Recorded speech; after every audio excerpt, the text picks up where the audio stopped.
Boa noite a todos. Que Jesus nos abençoe a reunião. Boa noite também aos amigos que nos acompanham pelo Facebook. Sempre um prazer estar aqui na casa Boa Nova, divulgando a doutrina espírita, o que ela tem a nos oferecer, as reflexões que nós precisamos fazer, nos ajustes que nós precisamos buscar, encontrar para chegar na felicidade, para a qual a gente foi programado, mas que nem sempre a gente está acertando na rota. E a doutrina espírita, ela tem essa característica informativa. A doutrina espírita não é uma doutrina impositiva, ela é uma doutrina informativa. Como Kardec falou, ela é uma doutrina de fé, mas de fé raciocinada. Ou seja, aquilo que nos leva, através das reflexões do nosso raciocínio, a entender a necessidade de algumas mudanças em nossos modelos mentais para que a gente possa acertar a nossa rota. E é muito curioso a gente ver como é que Kardec começou. Tem um livro que não é escrito por Kardec, mas são os textos dele, chamado Obras Póstumas. Esse livro é um livro muito interessante, porque ele foi, o nome já diz, Obras Póstumas, publicado após o desencarne de Kardec, pelos seus amigos e sua esposa, que recolheram os textos, as reflexões do mestre, que ele tinha guardado ou para futuras publicações, ou o seu material particular mesmo. E eles compilaram isso e lançaram esse livro, chamado Obras Póstumas, com textos de Kardec, suas reflexões. E na segunda parte do livro, é uma parte muito íntima. A gente vai à intimidade do mestre, porque quando ele fala da sua iniciação no Espiritismo e também a sua correspondência com o seu guia principal, o Espírito da Verdade, que é Jesus, a sua troca de correspondência com ele, e que isso não veio à tona durante o tempo que ele estava encarnado. E ele fala da iniciação dele no Espiritismo de uma forma muito curiosa, porque o que a gente conhece de Kardec, Kardec é um pseudônimo de um cientista, de um filósofo, cientista, um pesquisador, chamado Hippolyte Léon Denisard Rivail. Ele era um homem da ciência, da filosofia, da pedagogia do seu tempo, muito envolvido naquele movimento cultural da França do século XIX. E ele, como humanista, filósofo humanista, ele tinha muitas inquietações com relação àquele materialismo que é característico da ciência. Até hoje, a ciência acadêmica ela é muito materialista. São poucos os cientistas que admitem a existência de Deus, do Espírito. Isso é minoria. Ainda que estejam, as evidências estejam cada vez mais difíceis de negar, ainda são poucos no mundo científico que negam que o universo tem uma causa e que essa causa é extra inteligência humana. Muito mais no tempo de Kardec, aquele positivismo, aquela ciência bem materialista. E ele era um cara incomodado com as questões humanísticas. E quando ele é convidado para ver esse fenômeno que era comum, existem vários, na Revista Espírita, existem vários recortes de jornal da época, de jornais da época, falando desse movimento das chamadas mesas girantes, que era da diversão da sociedade parisiense, porque foi uma invasão mesmo do mundo espiritual. Quando ele é chamado, ele dá uma refugada. Como cientista, ele achou que aquilo era perda de tempo. Mas foi tanta insistência que ele acabou indo a uma dessas sessões, até porque, no dizer de um dos seus amigos, o fenômeno das mesas que giravam, então respondia a perguntas. Aí ele falou, girar, tudo bem, balançar para lá e para cá, tudo bem, porque isso pode ser alguma ação do magnetismo, da eletricidade, ciências que no seu tempo estavam dando seus primeiros passos, do qual ele era conhecedor, que de repente anula o efeito da gravidade e que de repente o objeto pode se movimentar. Agora, responder pergunta, com certeza não pode responder, porque não tem nervo, não tem cérebro, não tem capacidade intelectual para responder pergunta. Mas responde, tudo bem, aí acabou indo. No que ele vai, como pesquisador de um fenômeno novo, ele acaba atestando que o fenômeno é real, após várias idas e pesquisas suas.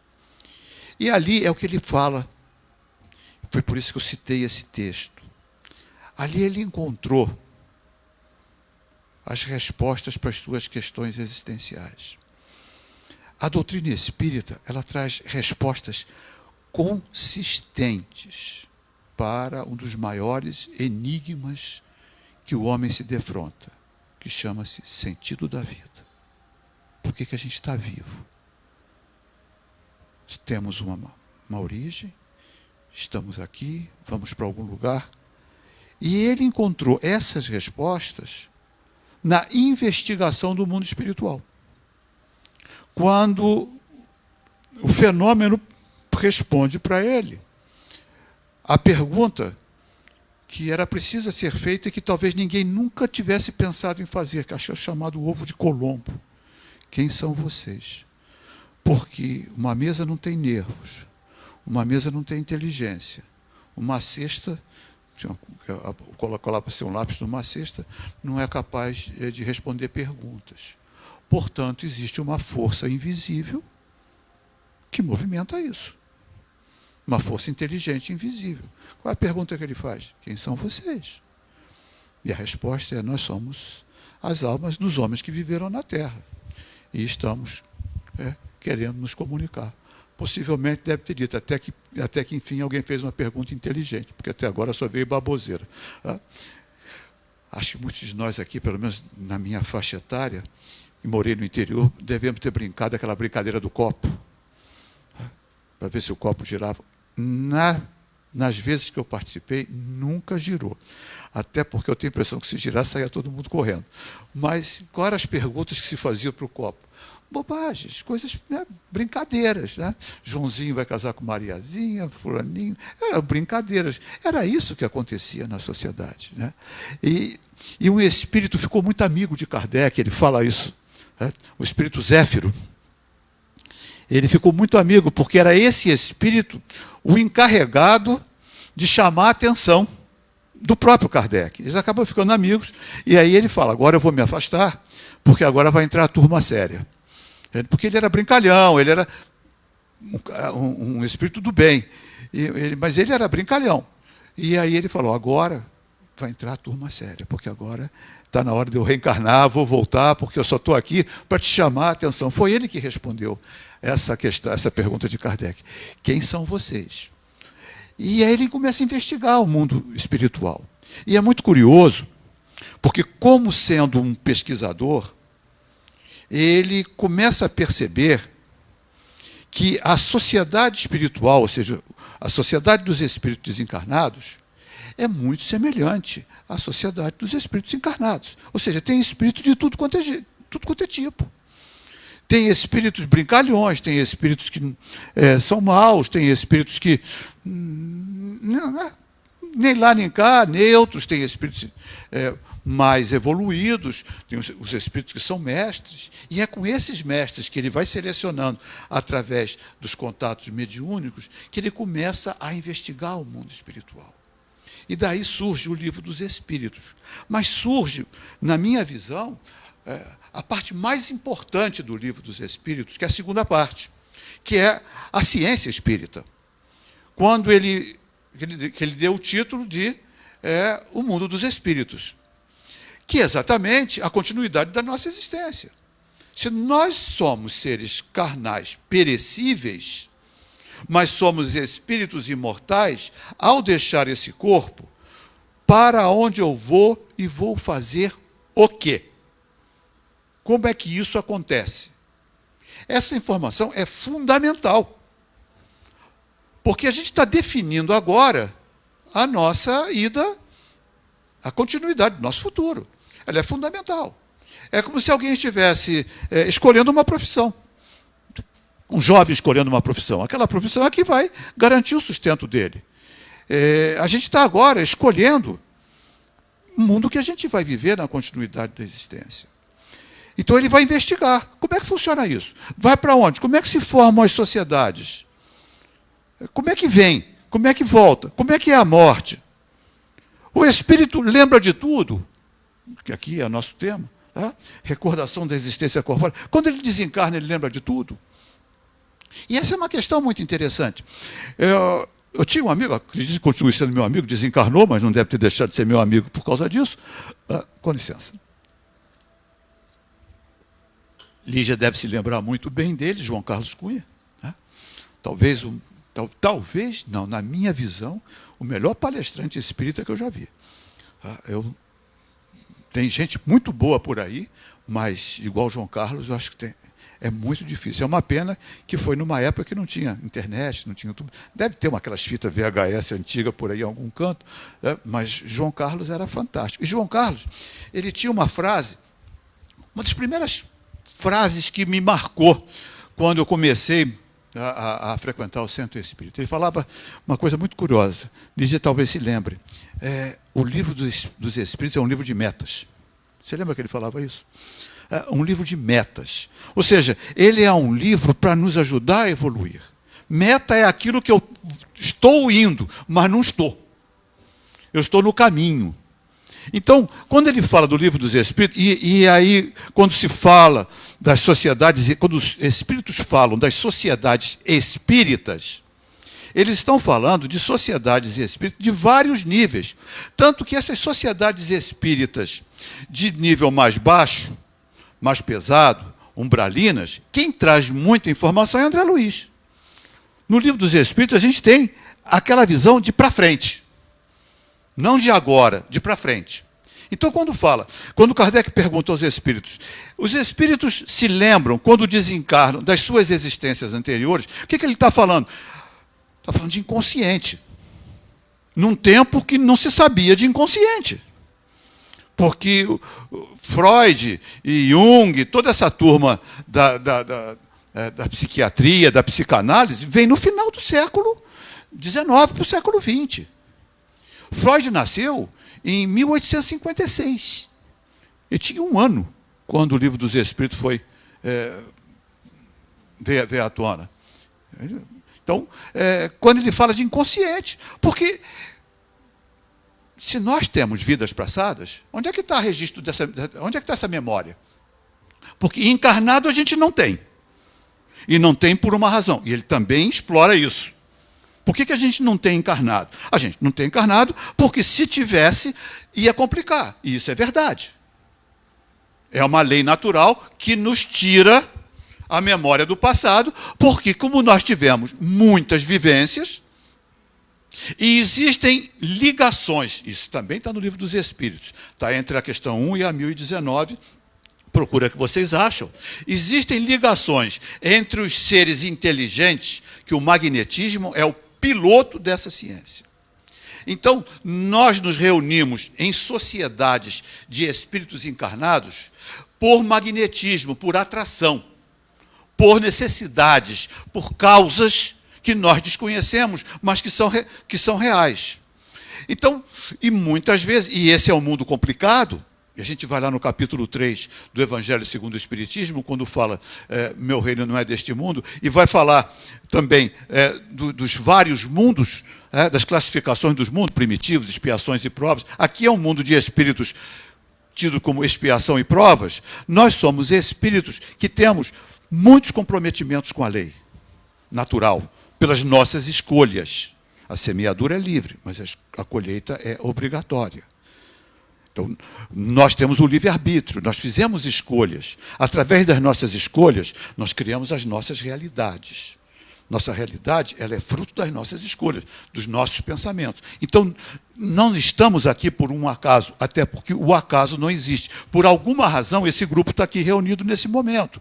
Por alguma razão, nós estamos reunidos num grupo familiar. Por alguma razão, nós estamos reunidos num grupo profissional. Então, tem uma matriz. A matriz pode ser desconhecida, tudo bem, mas ela existe.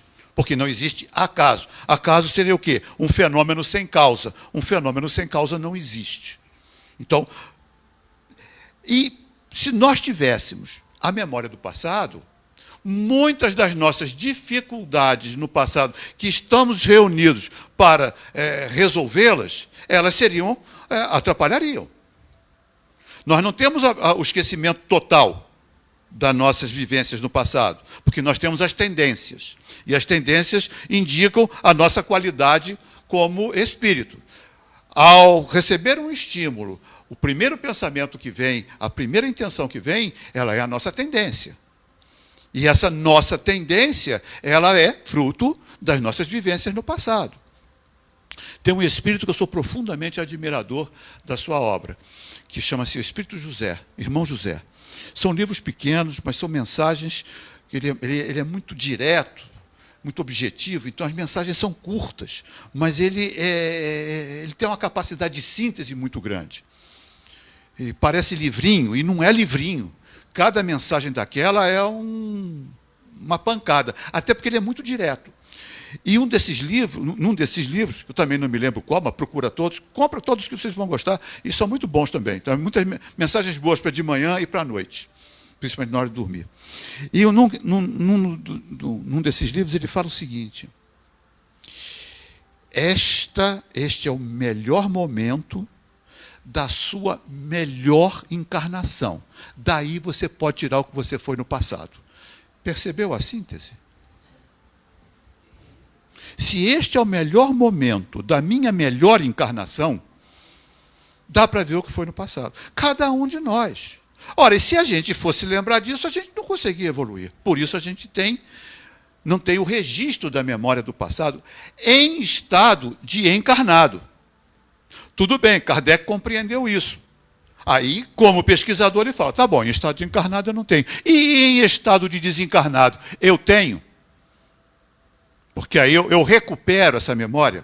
Essa é uma pergunta curiosa, porque é o inconsciente. O que os espíritos dizem? Sim, mas não para todo mundo. Porque vai depender da sua evolução e vai depender da utilidade. Ora, se eu não estou na minha primeira encarnação, aliás, nem nas primeiras, se nós não somos nem deste planeta, nós não fizemos a nossa iniciação espiritual neste planeta, quem diz isso é o Espírito Santo Agostinho, capítulo 3, do Evangelho segundo o Espiritismo, item 14. Só um segundo. É uma questão é uma provinha de múltipla escolha. Vamos fazer? Vamos embora? Múltipla escolha. Nem todos os espíritos que encarnam na Terra vão para aí em expiação. Legal. Nem todos. Então, as raças. Primeira, letra A. As raças a quem chamais selvagens são formadas de espíritos que apenas saíram da infância e que na Terra se acham, por assim dizer, em curso de educação para se desenvolverem pelo contato com os espíritos mais adiantados. Alguém marcou a letra A? Não. Letra B. Vem depois as raças semicivilizadas, constituídas desses mesmos espíritos em via de progresso. São elas, de certo modo, raças indígenas da Terra, que aí se elevaram pouco a pouco em longos períodos seculares. Alguém está aqui da raça indígena, semicivilizado? Temos alguns aí que jogam lixo na rua, né, coisa do gênero, mas tudo bem. Letra B, ninguém marcou. Letra C. Os espíritos em expiação, se nos podemos exprimir dessa forma, são exóticos na Terra. já viveram noutros mundos, de onde foram excluídos em consequência da sua obstinação no mal e por se haverem constituído em tais mundos, causa de perturbação para os bons. Tiveram que ser degradados por algum tempo para o meio de espíritos mais atrasados, com a missão de fazer com que estes últimos avançassem. Lamento informar que não tem letra D, nem letra E, nenhuma das respostas acima. Ou seja, é A, B ou C. Se a gente não é selvagem, se a gente não é índio, a gente é espírito em expiação. E os espíritos em expiação não são daqui. Tem um programa no History Channel chamado Alienígenas do Passado, que eles ficam procurando sinais, cientistas ficam procurando sinais de inteligências extraterrestres que possam aqui ter feito contato conosco e que, em várias civilizações, apresentaram obras e sinais incompatíveis com o avanço intelectual daquelas civilizações. Então, eles entendem que fomos visitados por alienígenas. Não fomos, continuamos. E mais curioso que a ciência diz, nós estamos aqui na Terra, o Homo sapiens, ele tem 200 mil anos. Tá? Antes do Homo sapiens, que não são considerados raça humana por vários antropólogos, nós temos o Homo habilis, que é um macaco. Tá? O Homo sapiens tem 200 mil anos. Durante 150 mil anos, hoje nós estamos no Homo sapiens sapiens. Tá? Eu acho que é Homo sapiens imbecilis, mas isso é minha classificação. Tá? Mas vamos lá, Homo sapiens sapiens, tá? Que é o que se chama hoje, por causa da nossa avançada tecnologia. Durante 150 mil anos, esse Homo sapiens, a sua linha de evolução foi muito pequena. Muito pequena. De 200 mil anos até 50 mil anos atrás, praticamente pelos estudos antropológicos e arqueológicos, não houve evolução nenhuma. A partir de 50 mil anos atrás, começou uma inclinação nessa evolução. Uma inclinação nessa evolução. E parece, porque não há consenso, que houve uma ligeira alteração no nosso DNA, que é a molécula que tem o nosso código genético, que compõe as nossas células. Uma ligeira modificação. Que esse pessoal que estuda os alienígenas do passado atribuem a um cruzamento de seres extraterrenos com os seres carnais, que causou essa pequena mutação. E aí começa uma evolução significativa. Isso é sinal científico. Nós podemos entender a possibilidade de alienígenas realmente nos visitarem, porque os sinais são muito difíceis de serem negados, mas também podemos entender como encarnação de espíritos que vieram de outros mundos, com perispíritos mais avançados, porque a função faz o órgão, ou seja, necessitando de corpos melhores para poder dar vazão ao seu potencial, essa encarnação também pode ter alterado esse DNA. Até porque o nosso guia e mestre também é um alienígena, porque Jesus não fez a sua evolução aqui. Então, se nós considerarmos que, muito provavelmente, pelas informações de Santo Agostinho, que é um dos espíritos mais presentes na obra da codificação, que nós somos os chamados espíritos que viemos de outros mundos, imagine nossas memórias. Imagine a quantidade de existências que nós tivemos. Então, recuperar isso, o que os espíritos nos falam? Não é assim. Isso primeiro, vai recuperar aquilo que interessa. Da mesma forma que se a gente for buscar as nossas existências, a nossa existência aqui, vamos considerar que a gente só tenha essa existência. Nós temos 3 tipos de memória. Não é consenso, mas nós temos o registro automático de memória, nós temos a memória de uso contínuo e nós temos a memória existencial. Podemos considerar a memória existencial a memória do espírito ou a nossa memória dessa existência. Tá? Registro automático de memória. É aquilo que passa e sai. Não entra no nosso conjunto de memórias. Alguém lembra das questões que que estamos pensando aqui hoje? Não? Estava aqui no quadro. Não foi para a memória, foi? Esse é o registro automático de memória. É aquela pessoa que fala o número do telefone e se a gente não anotar, esquece. Fala o nome, daqui a 5 minutos a gente não sabe mais quem é. Não entrou. Passou. Não fixou. Tá? Esse é o registro automático de memória. Esse cotidiano nosso. Passa ali, vê um outdoor e esquece. Depois vem a memória de uso contínuo. É aquela memória que a gente tem e que não está no consciente permanentemente, mas é facilmente resgatada. Quais são as cores da bandeira do Brasil?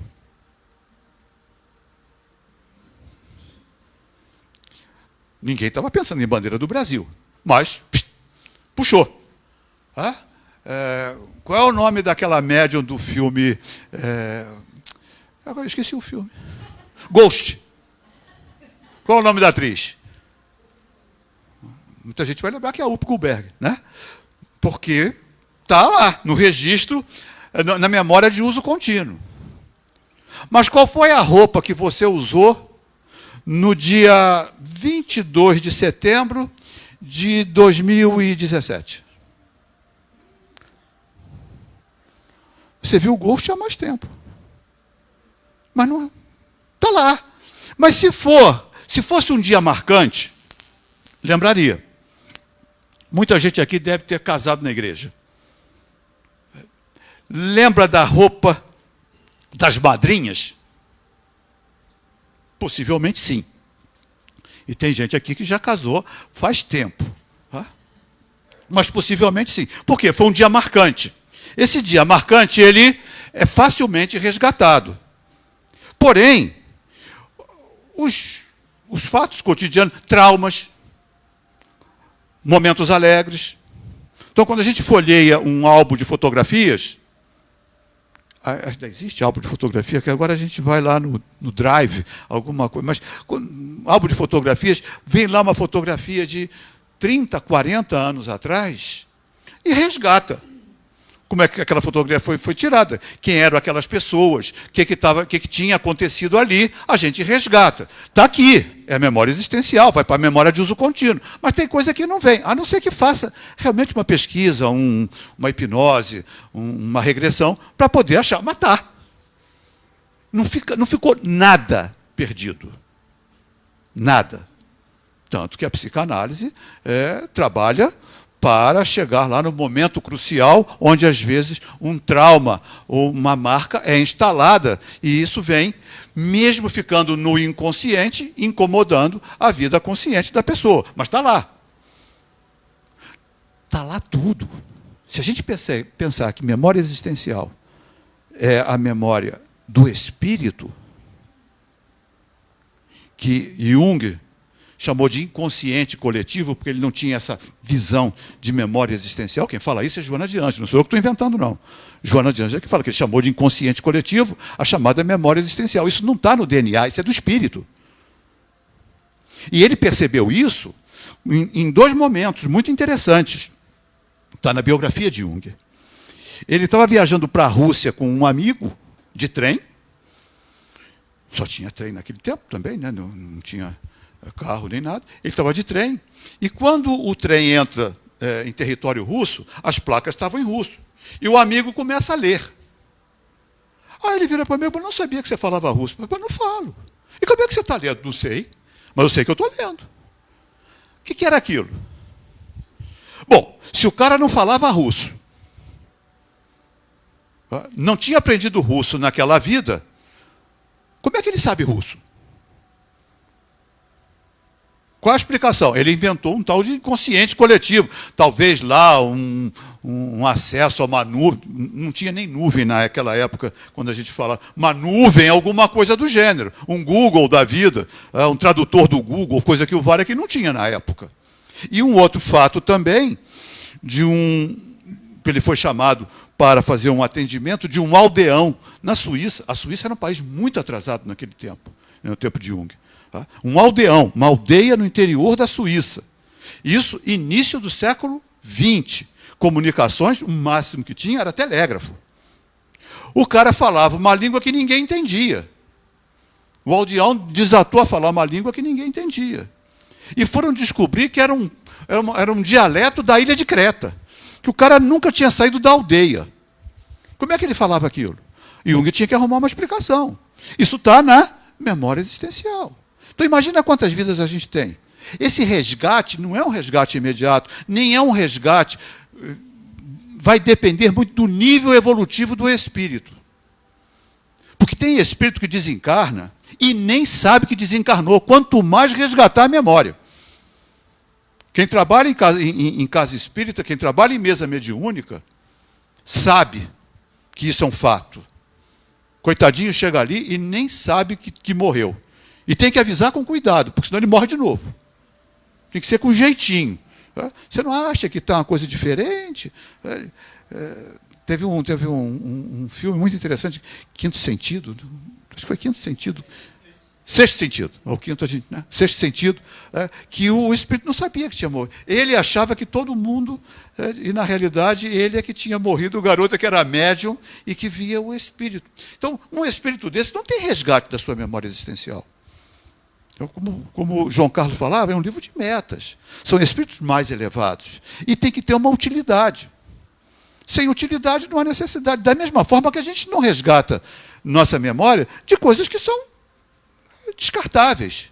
Que diferença faz a roupa que a gente vestiu há um ano atrás? Para que recordar isso? Isso é perda de tempo. Então, para espíritos mais evoluídos, o que é importante é o resgate daquilo que ele precisa para continuar a sua caminhada, a sua jornada. E tem uma resposta muito interessante, que os espíritos dizem que muitos espíritos olham para suas encarnações anteriores, até mesmo com, digamos assim, não é desprezo, é como se fosse assim, parece que foi criança que fez isso. Quando ele percebe o que tem para frente, quando ele percebe o que tem para evoluir, e quando ele percebe o quanto tempo ele perdeu com questões que não são nem um pouco importantes. Hoje a gente chama, já pensando aqui num outro nível, a gente chama de comportamentos ladrões de energia. São comportamentos que a gente tem, ou escolhas que a gente faz, que nos tiram a energia para nós atingirmos nossas metas. Nós encarnamos com uma finalidade evolutiva. Então, nós temos metas. Para chegar numa meta, preciso de duas coisas: conhecimento e energia. Porque não basta conhecimento sem energia, e também não basta energia sem conhecimento. Fazendo assim uma coisa, um apanhado bem simples e bem humorado. Fazer um bolo, ou pregar um botão. Fazer minha experiência pessoal. Pregar um botão. Tem técnica para pregar um botão? Caiu o botão, energizadão, vou pregar o botão. Precisa de agulha, precisa de linha, bota a linha na agulha e prega o botão. E o botão foi prego com as costas da camisa junto. Ou seja, não tinha conhecimento.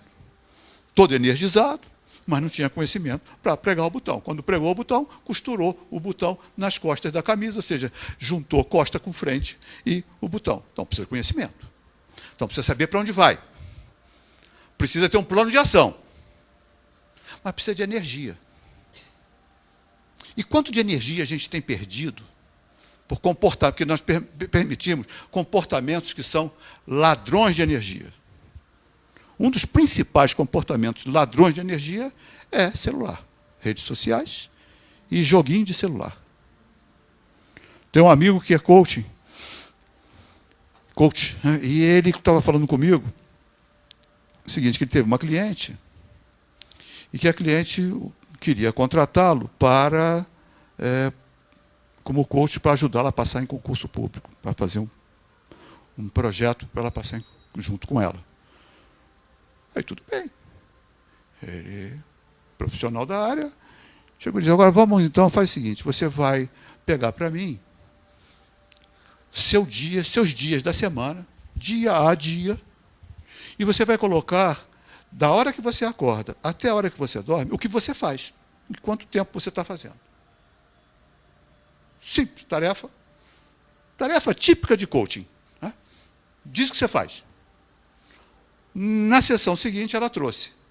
Em resumo, mais de 20 séries de Netflix por semana.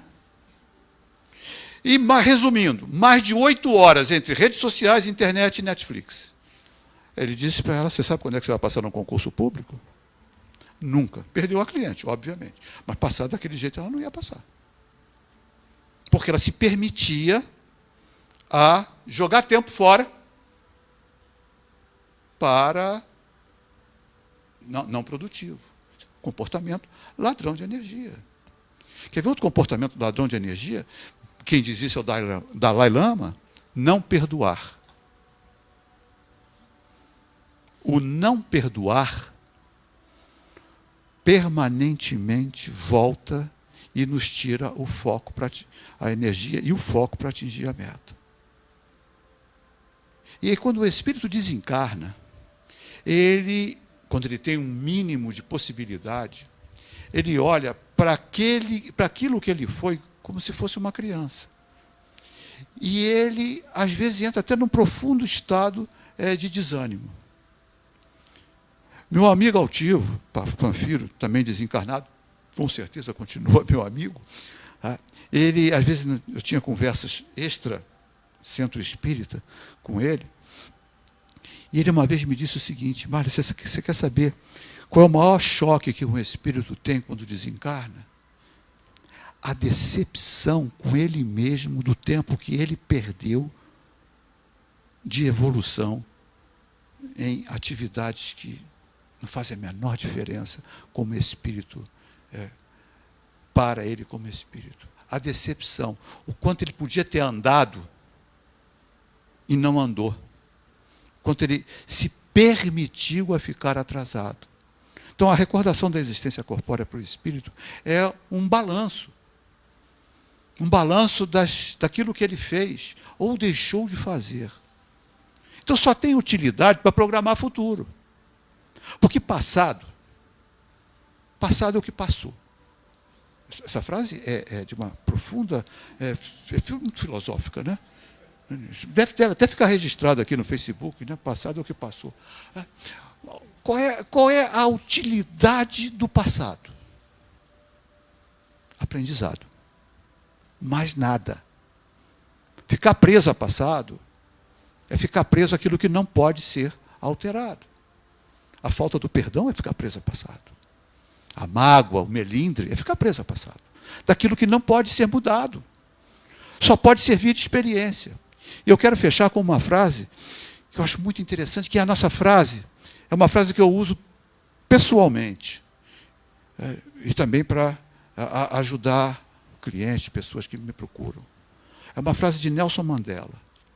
Acho muito interessante essa frase. Ele diz assim, eu nunca perco. Ou eu ganho, ou eu aprendo. Que a gente aprenda para que as nossas recordações do passado sejam cada vez mais motivadoras para a gente seguir em frente. E que Jesus, nosso mestre alienígena, nos permita e proteja para seguir sempre em frente com seu amparo e seu sustento. Obrigado pela atenção.